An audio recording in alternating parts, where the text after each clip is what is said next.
Okay, welcome back to the Social Club. We're talking about Newcastle and their just general shitness. Josh from Redmen City. Can you see them staying up? It's not looking very rosy at the moment, is it? I don't think they have any leaders in the team. Colaccini's supposed to be the captain. I don't think he really wants to be there. I'm amazed he's still there. He wanted to leave 4 years ago, didn't he? Not a clue. McLaren's, well, what can we even say about him? I don't know how he's even got himself into that job. Yeah. After bottling promotion with Derby. Yeah. Anyone know how on earth Steve McLaren, you want right there? I'm just checking the league tables just to make sure I know where I am with this. But yeah, they're just, I don't know, not really any mental toughness in the team. They got some good players. I mean, Wijnaldum they bought from PSV. He looks a player. The lad up top, Mitrovic. He's a handful, but there doesn't seem to be any cohesion really. It's not a team; it's individuals. Really. It's just it's just a badly run football club, isn't it? Yeah. I mean, look, doubtless it'll come up because it always does on this show. But I quite like Newcastle. Ped doesn't. So we'll come to him in a moment. But I like Newcastle. I think that the league should be better for having a team like Newcastle in. But from the top down, they're just horrifically run. And again, how Steve McLaren got that job? It's crazy. I agree with you. How did he get the job? Like you said, he bottled it. He bottled it last season. Derby, they are miles ahead in the Championship. He bottled it. They didn't go up.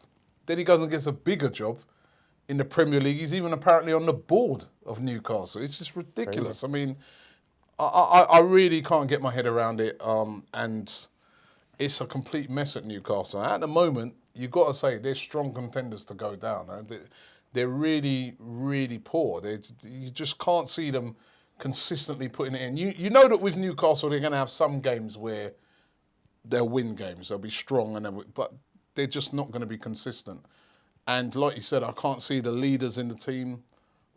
There's so many, players like your C-Stays and people like that. They'll be okay 1 week, but then they'll disappear for 3 weeks.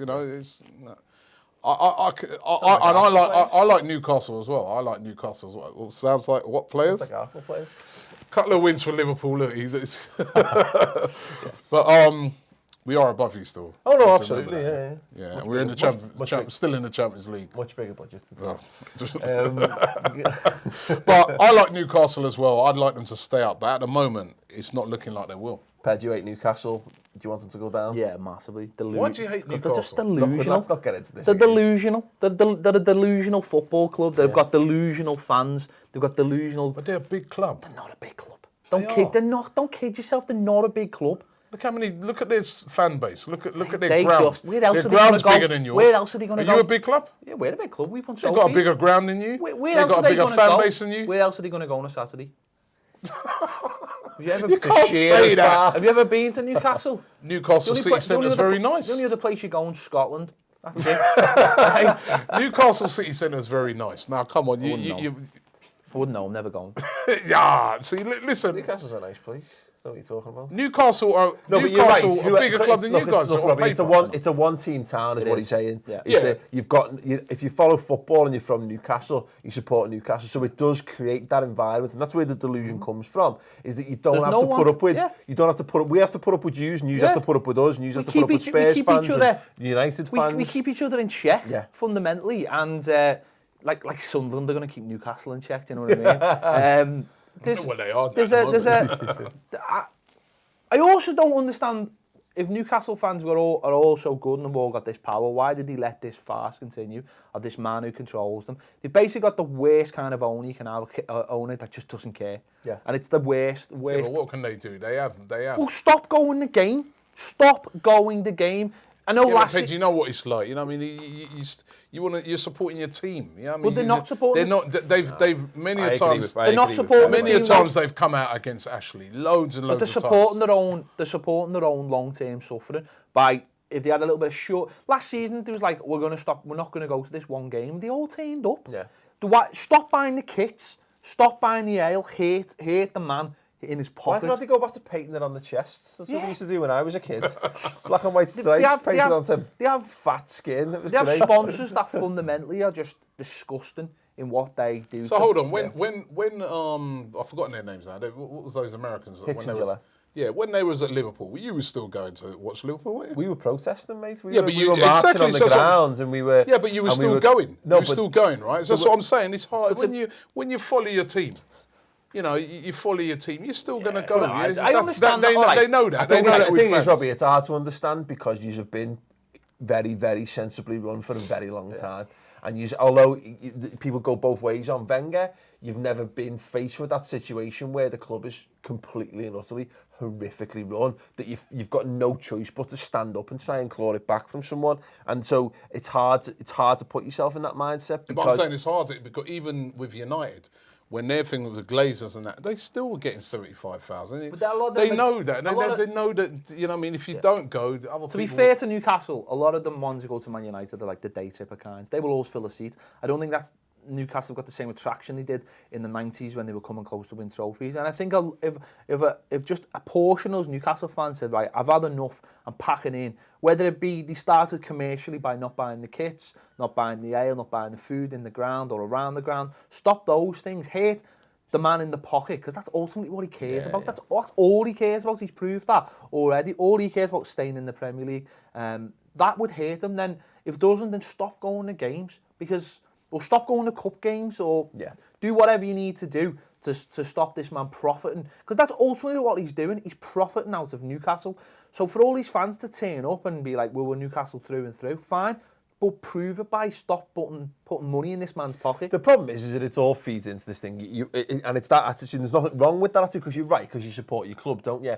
But it's like, it's brainwashing of fans to kind of think like, well, if you just don't turn up, then it'll say you're damaging your team, and the team's going to get relegated. It's like the unions, isn't it? Like, you mean, it's like people trying to put it down and say, hang on, you ruin people's lives, when ultimately the idea is everyone's meant to get together for the greater cause. And Newcastle need to sort themselves out. I think they are a big football club. They haven't got the history like, you know, that Everton have got, or Villa have got, or whatever. I think the fans have got to prove that, and other fans have got to help. Like I was saying before about Manchester City, when people say, welcome to the show, by the way, mate.